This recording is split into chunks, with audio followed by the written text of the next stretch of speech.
बिस्मिल्लाहिर्रहमानिर्रहीम। अस्सलाम वालेकुम। कैसे हैं आप सब लोग? उम्मीद करती हूँ कि ठीक ठाक होंगे और अपनी स्किन अपने बालों का बहुत ज़्यादा ख्याल रख रहे होंगे।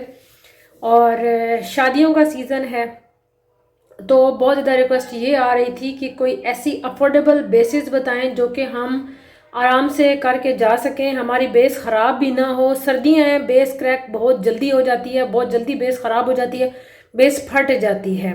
तो उसके लिए हमें क्या करना चाहिए और अफोर्डेबल से लेके जो अच्छी वाली मेकअप बेस है वो हम कैसे बना सकते हैं। तो बहुत से क्वेश्चन मुझसे भी थे कि आप अपने सैलून में बेस किस टाइप की बनाती हैं और कौन से प्रोडक्ट यूज़ करती हैं। तो अभी मैं कुछ प्रोडक्ट आपके साथ शेयर करूंगी। यहाँ पर मेरे पास है जी डर्मा एक्स की, ये है जी क्रिस्टीन की। डर्मा एक्स की CN38 है और CN45 है। ये जो दो बेसिस है ना, ये अक्सर मैं तब यूज़ करती हूँ जब मैंने कोई नॉर्मल पार्टी मेकअप करना होता है, जो नॉर्मल मेकअप करना होता है जिसमें कि कोई स्किन के ऊपर ऐसा कोई इशू नहीं होता और मौसम भी बहुत अच्छा होता है और लाइट सा मेकअप चाहिए होता है, तो वो मैं इनसे कर लेती हूँ। ये इसका मेकअप भी बहुत अच्छा होता है, बहुत लॉन्ग लास्टिंग होता है। इसका सबसे बड़ा फ़ायदा ये होता है कि आपको कोई भी कंसीलर, कोई भी करेक्टर, कोई भी चीज़ लगाने की ज़रूरत नहीं पड़ती। ये प्रोफेशनल बेस होती है और ये बहुत ज़बरदस्त बेस होती है और आप इसको बग़ैर किसी कंसीलर के, बग़ैर किसी कलर करेक्टर के लगा सकते हैं। यानी ये कैमोफ्लेज बेस है ना, तो कैमोफ्लेज बेस जो होती है ना वो आप यूज़ कर सकते हैं बग़ैर किसी कलर करेक्टर के और बग़ैर किसी उसके कंसीलर के। तो अब मैं क्या करती हूँ, मैं आपको दिखा भी देती हूँ। मैं काफ़ी ज़्यादा यूज़ कर चुकी हूँ इससे पहले, ये मेरे पास काफ़ी ज़्यादा होती हैं तो ये मैं काफ़ी वक्तन फ़क्तन यूज़ करती रहती हूँ। तो उसमें देखें कि ये मेरे पास अब थोड़ी रह गई हैं और भी मेरे पास काफ़ी ज़्यादा बेसिस हैं। वो मैं जब अपना बाकी चीज़ें जब निकालूंगी ना उसमें से तो फिर मैं आप लोगों को अच्छा, एक क्वेश्चन ये था कि हम बेस कैसे मतलब हम खरीदें, क्या करें कि हमारी बेस जो है ना वो हमारी स्किन के अकॉर्डिंग हो। हमें अपनी स्किन के अकॉर्डिंग कैसे बेस खरीदनी चाहिए? सबसे पहले तो ये कि आपको अपनी स्किन की टाइप का पता होना चाहिए कि आपकी स्किन ऑयली है, आपकी स्किन ड्राई है, आपकी स्किन नॉर्मल कम्बिनेशन स्किन है, कौन सी स्किन टाइप आपकी है। सबसे तो पहले तो आपको अपनी स्किन टाइप का पता होना चाहिए। आपको स्किन टाइप का पता चल गया, सेकंड जो आपने देखना होता है वो ये देखना होता है कि आपकी जो कम्प्लेक्शन है वो किस टाइप का है। मतलब कुछ ग्रे कम्प्लेक्शन होते हैं, वीटिश कम्प्लेक्शन होते हैं, फेयर होते हैं, वाइट कम्प्लेक्शन होते हैं। तो आपको उस हिसाब से कम्प्लेक्शन के हिसाब से आपने जो है ना वो बेस लगानी होती है। अब फॉर एग्जांपल ये होता है कि अच्छा, हम में से पता है हमें क्या मसला है, हम सबको ये मसला है। मेरे प्रॉब्लम में बहुत सारे लोग ऐसे आते हैं ये कहते हैं कि जी हमें बहुत चिट्टी गोरी बेस बना दें, चिट्टी गोरी बेस बना दें। गर्दन उनकी और लग रही होती है, कान उनके और तरह के लग रहे होते हैं और उनके जो हाथ पाँव होते हैं ना वो बिल्कुल और लग रहे होते हैं। तो मैं उनको भी ये चीज़ समझाती हूँ कि भाई ऐसी प्रोडक्ट आप यूज़ करें, कलर के साथ मैच करें जो कि आप लोगों के लिए ठीक हो, आपके जो डिफरेंट पार्ट्स हैं ना वो अलग अलग ना लगें। तो सबसे पहले तो आपने ये देखना है। उसके बाद जी आपने चेक कर लेना है कौन सी बेस आपको सूट करती है। बस अगर आप बेस यूज़ करना चाहते हैं ना तो आप अच्छी बेस पे इन्वेस्टमेंट करें और एक ही दफ़ा ले लें, बार बार लेने की ज़रूरत नहीं है। ये कैमोफ्लेज बेस जो है ना ये बहुत अच्छी है, कोई आपको कलर करेक्टर, कोई आपको कंसीलर लगाने की ज़रूरत नहीं पड़ती। ये जो है ना ये 38 नंबर है और ये जो नंबर है तो ये 45 नंबर है। इसमें से पीछे से नंबर ना थोड़ा सा वो हो गया है, नज़र नहीं आ रहा, लेकिन ये 45 है और ये 38 नंबर है। ठीक है।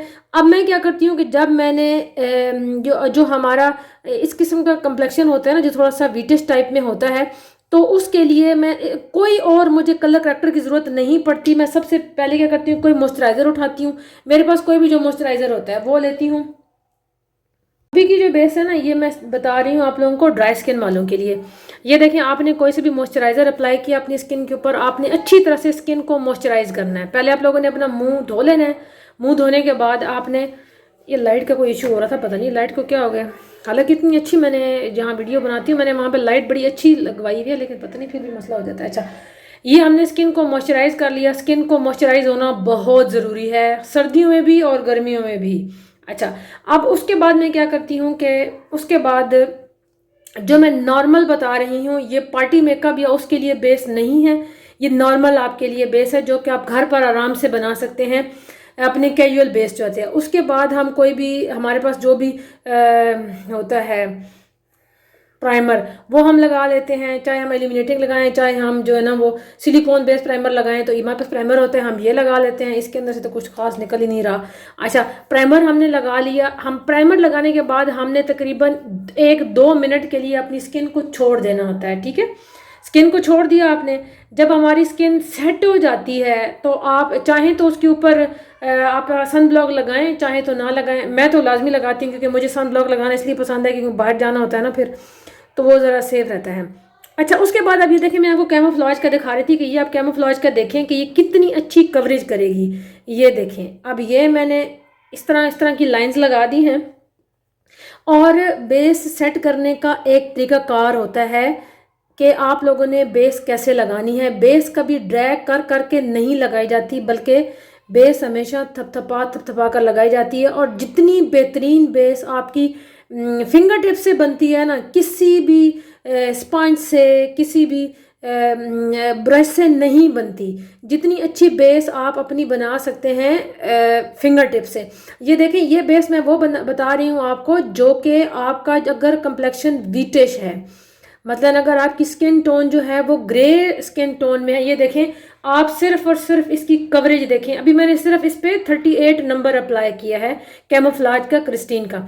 और आप देखें कि मैंने कोई इसको ड्रैग श्रैग नहीं किया है, मैंने इसी के ऊपर इसको थपथपा के लगाया है। और बेस हमेशा थोड़ी लेनी चाहिए, ज़्यादा नहीं। ये बिल्डेबल होती है, बहुत कम बेस लेनी चाहिए। आप देखें, अब मैंने इसको सेट करना है, तो मैं इसको इतने अच्छे तरीके से सेट करूँगी कि आपकी जो बेस होगी वो बहुत अच्छे तरीके से सेट हो जाएगी। अब आप ये देखेंगे, ये मेरी बेस जो है ना ये सेट हो गई है। अब इसके अंदर इसके यानी जो हमारा जो काम था ना, ये कंसीलर का काम था, करेक्टर का काम था, कलर करेक्टर का, जो इसने कर दिया है। ठीक हो गया जी। अब हम क्या करेंगे कि हमें अब इसके ऊपर जो ज़रूरत है वो ये है कि थोड़ा सा हमने इसको कवरेज दे के हमने इसको लाइट टोन में लेकर आना है। हमेशा dark to medium to light tone में आते हैं, कभी डायरेक्ट लाइट टोन की फाउंडेशन स्किन के ऊपर यूज़ नहीं करते हैं। ठीक है जी। अब मैं क्या करूँगी कि मैं अब ये 45 नंबर मैंने लिया है। मैं ये फॉर एग्जांपल बता रही हूँ कि जो कि मैं नॉर्मल में अगर मुझे किसी का मेकअप करना हो ना ऐसे ही, तो मैं वो इस तरह से करती होती हूँ। ये पार्टी मेकअप या उसके लिहाज से नहीं है, वो थोड़ा सा हैवी हो जाता है, उसको थोड़ी सी टेक्निक जो है ना वो हल्की सी चेंज करनी पड़ती है, तो वो मैं आपको बता दूंगी। ये तो मैं आपको नॉर्मल में बता रही हूँ, जो कि लोग मुझसे बहुत ज़्यादा क्वेश्चन कर रहे थे कि हमें जी नॉर्मल में बताएं कि कैसे करना है। अच्छा, अब हमने क्या करना है कि हमने ब्रश लिया, ब्रश के साथ मैंने थोड़ी सी फाउंडेशन लगाई या बेस जो भी मेरे पास है वो लगाई, और मैंने इसको थपथपा के इसको लगा लिया। और बेस को सेट होने के लिए तकरीबन 15 से 20 मिनट लगते हैं। आपको इसको 10 से 15 मिनट छोड़ना होता है, तब जाके जो आपकी बेस है ना वो अच्छी तरह से सेट होती है। आप देखें कि ये जो बेस है ना ये अच्छी तरह से सेट हो चुकी है। मैं आपको इसका ये वाला एरिया भी दिखाऊंगी और ये वाला एरिया भी दिखाऊंगी। अब देखें, मुझे इसके ऊपर कुछ और लगाने की ज़रूरत नहीं है। ये देखें, कुछ और लगा ना, ये चिट्टा पापड़ बना है इसका, ना ये इसके ऊपर कोई गंद बना है। ये देखें, सिर्फ और सिर्फ कैमोफ्लेज से, जो क्रिस्टीन की है डर्मा एक्सिस को बोलते हैं। मैं आपको इसको नज़दीक से देखिए, ये देखें, हमें कुछ और भी लगाने की ज़रूरत नहीं है। आप डेली वेयर के लिए ये लाइट कवरेज बेस है, इसको आप आराम से लगाकर पार्टी मेकअप में जा सकते हैं, शादियों में जा सकते हैं। डेली वेयर में अगर आप नॉर्मल कॉलेज यूनिवर्सिटी गोइंग हैं तो आप FS45 आराम से लगा सकते हैं। आप सिंगल बेस से भी, इवन कि इसकी सिंगल बेस से भी ना बहुत अच्छी कवरेज आती है, बहुत अच्छी बेस बनती है। और सर्दियाँ हैं तो एक क्वेश्चन ये था, क्या हमें इसके ऊपर पाउडर लगाना चाहिए। देखें ना, अब यहाँ से और यहाँ से फ़र्क आप देखें कि इसने कितनी अच्छी कवरेज की है। ये देख लो, ये देखें। तो सर्दियों में अगर आपकी स्किन ड्राई है तो बिल्कुल भी आपने इसके ऊपर पाउडर नहीं लगाना। ये जो आपकी स्किन का ऑयल होगा उसके साथ खुद ब खुद सेट हो जाएगी। फिर दूसरा ये है कि इसके ऊपर कोई पापड़ कोई वो नहीं आएगा। दूसरा ये है कि ये वाटर प्रूफ बेस है, ये बिल्कुल भी आपकी ख़राब नहीं होगी।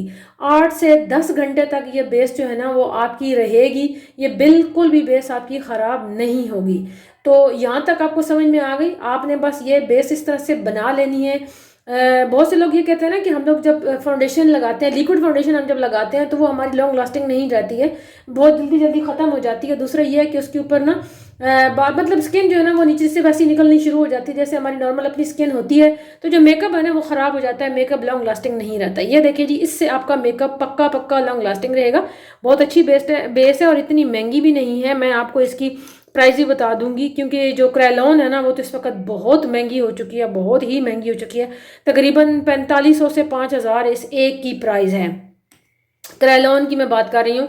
और ये वाली जो है ना ये 1500 से 2000 की रेंज में है। लेकिन कैमोफ्लाज जो है ना वो बहुत ज़बरदस्त बेस है। मैं इसको नॉर्मल यूज़ के लिए भी मैं इसको इस्तेमाल करती हूँ। और मैंने जब इसको नॉर्मल यूज़ करना होता है ना तो मैं पता क्या करती हूँ, एक ड्रॉप में कोई भी ऑयल का लेती हूँ। ये बहुत अच्छा सा एक सीक्रेट है, ठीक है। मैंने कोई भी ना यहाँ पर एक ले लिया, ठहर जाए,